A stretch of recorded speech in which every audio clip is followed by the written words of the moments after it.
በደቡብ አሜሪካ ካሉ ሀገራት መካከል እጅግ ጠንካራውን ኢኮኖሚ ከመሰረቱት ሀገራት ውስጥ ትገኛለች።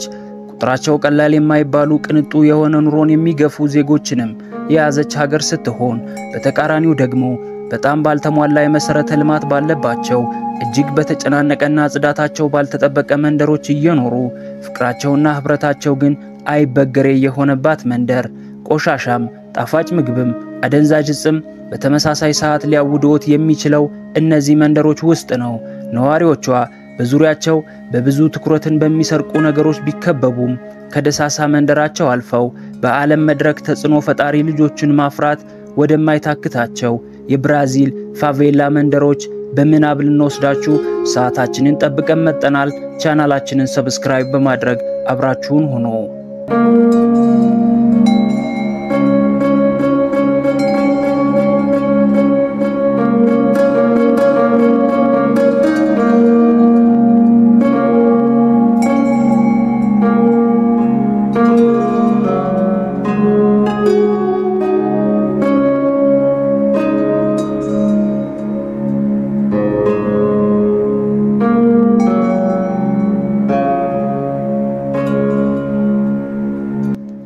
ብራዚላውያን በቀደምት ታሪካቸው በጎሳ መሪዎች የሚመሩ ህዝቦች የነበሩ ናቸው። የአውሮፓውያንን የወረራ ዘመቻ ተከትሎ ብራዚል ለዘመናት በፖርቱጋል ተወራ የቅኝ ግዛት ገፈት የቀመሰች ሀገር ናት። በመጨረሻም ነፃነቷን ብታውጅም አልሸሹም ዞራሉ እንዲሉ ለ21 ዓመታት ወታደራዊ መንግስት ክንድንም ቀምሳለች።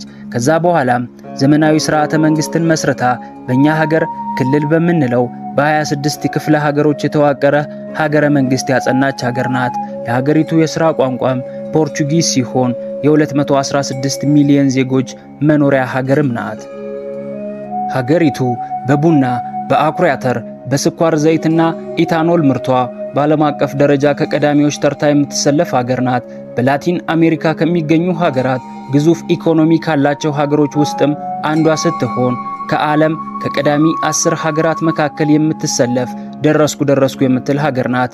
ሀገሪቱ ሌሎች ከምትታወቅባቸው ነገሮች ውስጥም የአማዞን ጥቅጥቅ ጫካ 60% የያዘች ሀገር ስትሆን የምድርን የአየር ንብረት ለመወሰን ቁልፍ አስተዋጽኦ የምታበረክት ሀገር ናት። ከዚህ ባለፈም እጅግ ማራኪ የመልክዓ ምድር አቀማመጥ ያላት ሀገር መሆኗን በብዙዎች የተመሰከረላት ሀገር ናት። የተንጣለሉ የባህር ዳርቻዎቿ ደግሞ ለመዝናኛነት ተመራጭ መዳረሻ አድርጓታል። የሚያስገርመው ታዲያ ምንም እንኳን ሀገሪቱ መሰል ግዙፍ ኢኮኖሚና መልካም ስምን ብትገነባም የሰማይና የምድር የሀብት ልዩነት ያለባትም ሀገር ናት። የሰፋ የሀብታምና የድሃ ዜጎች የኑሮ ደረጃን ለመታዘብም ከተሞቿን ተዘዋውሮ መጎብኘት ብቻውን በቂ ነው።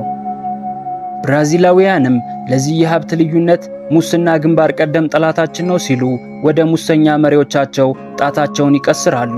ብራዚላውያን ለስፖርት ከፍተኛ ፍቅር ያላቸው ሲሆኑ በተለይ ደግሞ ለእግር ኳስ የጠለቀ ፍቅር አላቸው።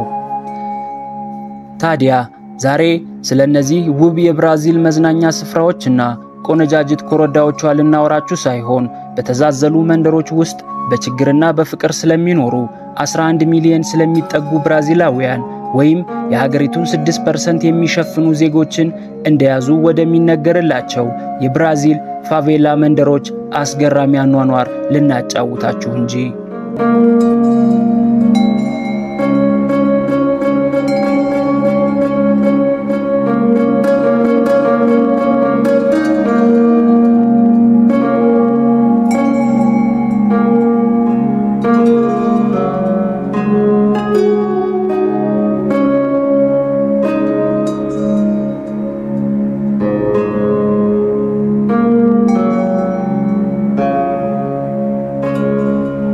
ብራዚላውያን ፋቬላ ይሏቸዋል።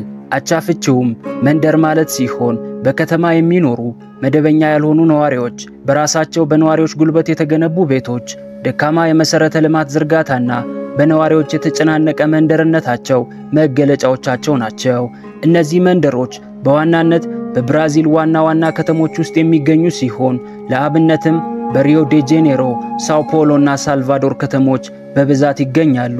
የተመሰረቱትም በ1897 ሲሆን የመኖሪያ ቦታ ባጡ ከባርነት በተለቀቁና በመልስ ወታደሮች ነበር።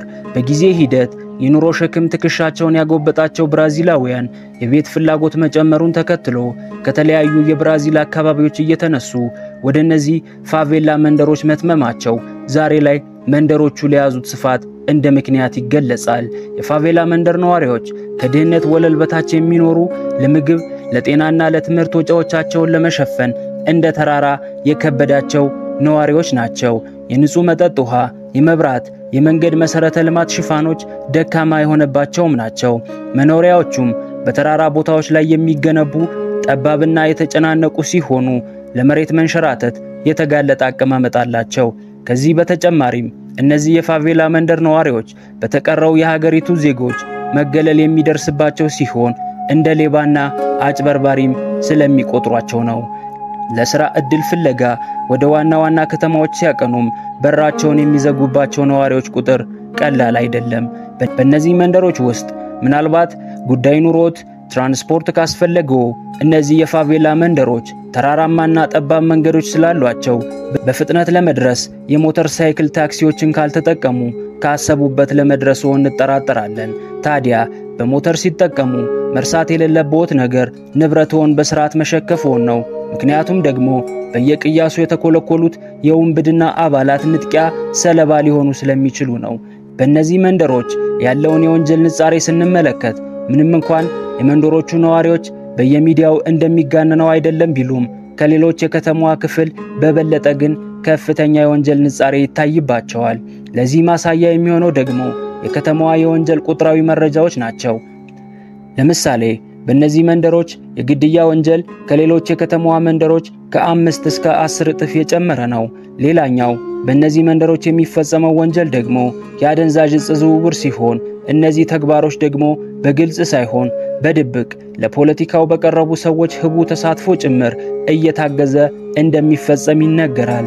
ሌላው የወንጀል አይነት ደግሞ ዝርፊያ ሲሆን በፋቬላ መንደሮች የተለመደ ተግባር ሲሆን ታዲያ አስገራሚው ነገር ግን በመንደሩ የሚኖሩ የውንብድና ቡድኖች ይህንን ወንጀል ሲፈጽሙ ኢላማ የሚያደርጉት ቱሪስቶችንና በቢዝነስ ተቋማት ላይ ሲሆን የፋቬላ መንደር ነዋሪዎችን ግን መዝረፍ አይቻልም የሚል አስገራሚ የውስጥ ህግ እንዳላቸውም ይነገራል።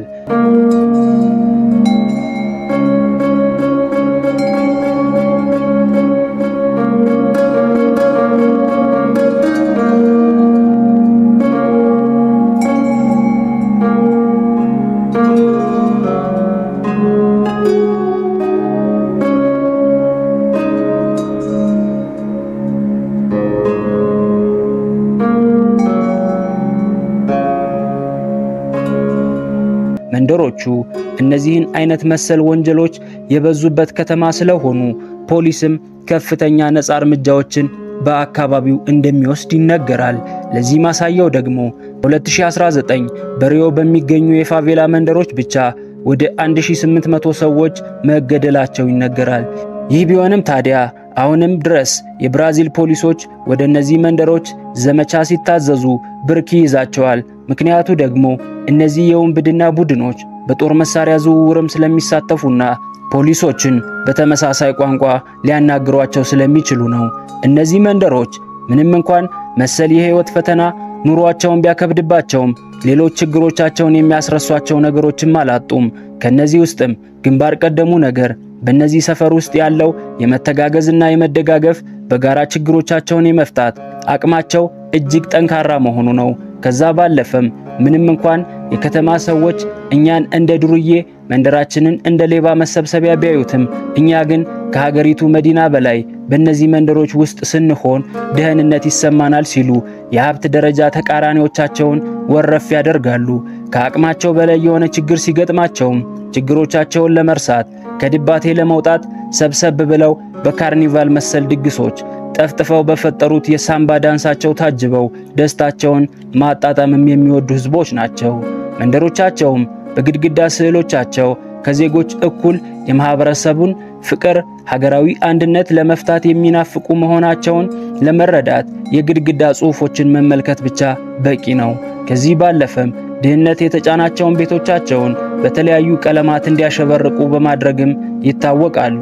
ከዚህ የጠበቀ የህብረታቸው ጋር ተያይዞም እነዚህ የፋቬላ መንደር ነዋሪዎች የብራዚል የፖለቲካ ማዕከል ሲሆኑ በሀገሪቱ በተለይም ሀገራዊ ጉዳዮች፣ የሰብአዊ መብት ጥሰቶች፣ ሙስና፣ ማህበራዊ ፍትህና የመሰረተ ልማት ጥያቄዎችን ያነገቡ ጥያቄ ይዘው ሀገሪቱን የፖለቲካ ስርዓት በመሞገት ለሀገራቸው ለለውጥ ተፋላሚ ሲሆኑ ለአብነትም በ2013 ከነዚህ መንደሮች የተነሱ አመጾች በመላው ሀገሪቱ ተጥለቅልቀው መንግስትን መደበቂያ ያሳጡ ነዋሪዎችን የያዙ መንደሮችም ናቸው። በተጨማሪም በ2014 የዓለም ዋንጫና የ2016 የኦሎምፒክ ውድድሮችን ብራዚል ስታስተናግድ የሀገራችን ዜጎች ኑሮን መቋቋም በከበዳቸው ጊዜ የተደረገ የገንዘብ ማባከን ነው በሚል የብራዚል ጎዳናዎችን በተቃውሞ ሲንጡ እንደነበር የሚታወስ ነው። ይባስ ብለውም በ2014 የዓለም ዋንጫ በዚህ ቁጣቸው የተነሳ የማይደራደሩበትን የእግር ኳስ ብሔራዊ ቡድናቸውን አንደግፍም እስከ ማለት እንደደረሱ የሚታወስ ነው። ለዚህ ሁሉ ምክንያቱ ደግሞ ደፋርና በሀገራቸው ፍቅር የማይናወጥ አቋም ያላቸው አለፍ ሲልም በህብረት ሲነሱ የሚያቆማቸው ስለሌለ ነው። ከዚህ ባለፈ እነዚህ የፋቬላ መንደር ነዋሪዎች ቤተሰባዊ ትስስራቸው እጅግ የጠነከረ ነው። ከጎረቤቶቻቸው ላይ እንደ ሀገራችን ኢትዮጵያ አንዳንድ መንደሮች በችግር ጊዜ ምግብ ሳይቀር ተካፍለው የሚበሉ ለችግር ጊዜ ደራሾች ናቸው። ምንም እንኳን እነዚህ የፋቬላ መንደሮች መሰል ውጣ ወረዶችን ቢያስተናግዱም ዝቅ ሲል ታዋቂ ሰው ከፍ ሲል ደግሞ ቢሊዮነር ልጆችን ለዓለም ማበርከት የቻሉ ህዝቦች መኖሪያ ናቸው። ከነዚህ ታዋቂና ሀብታም ልጆቻቸው ውስጥም በተለይም በስፖርቱ ዘርፍ በሀገራችን ወጣቶች ተወዳጅ የሆኑ እግር ኳስ ተጫዋቾች ይገኙበታል። ለአብነትም ፔሌ፣ ሮናልዲኒዮ ጎቾ፣ አድሪያኖ እንዲሁም የዓለማችን ውዱ ተጫዋች ኔይማር ዳ ሲልቫ ሳንቶስ ጁኒየር ይገኙበታል። ከነዚህ በተጨማሪም የጥበብ ሰዎች፣ ራፐሮች፣ አክቲቪስቶችም የሚጠቀሱ ናቸው። ምናልባትም በእነዚህ የብራዚል መንደሮች የህይወት ዘዬ ተማርከው ኑሮውን ወደ እነዚህ መንደሮች ለማድረግ ካሰቡ መኖሪያ ቤት ከ$100 እስከ $300 በወር ማግኘት የሚችሉ ሲሆን የለም ከዚህ ፍቅር ከሞላበት መንደር ተደላድዬ ቤት ገዝቼ ነው የምኖረው ካሉ ደግሞ ከ10,000 እስከ $40,000 በላይ ፈሰስ ማድረግ ይኖርቦታል። ከዚህ ባለፈ ደግሞ ለወራዊ አጠቃላይ ወጪው ጥንቅቅ አድርገው መኖር ከፈለጉ ከ500 እስከ $800 ያስፈልግዎታል።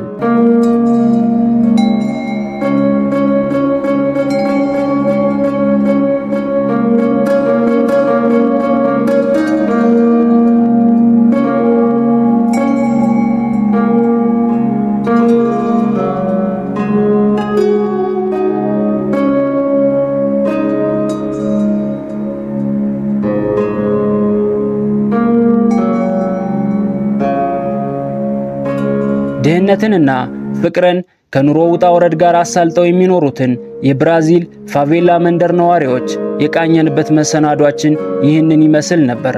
ቻናላችንን ሰብስክራይብ በማድረግ አብራችሁን ሁኑ እያልን አበቃን።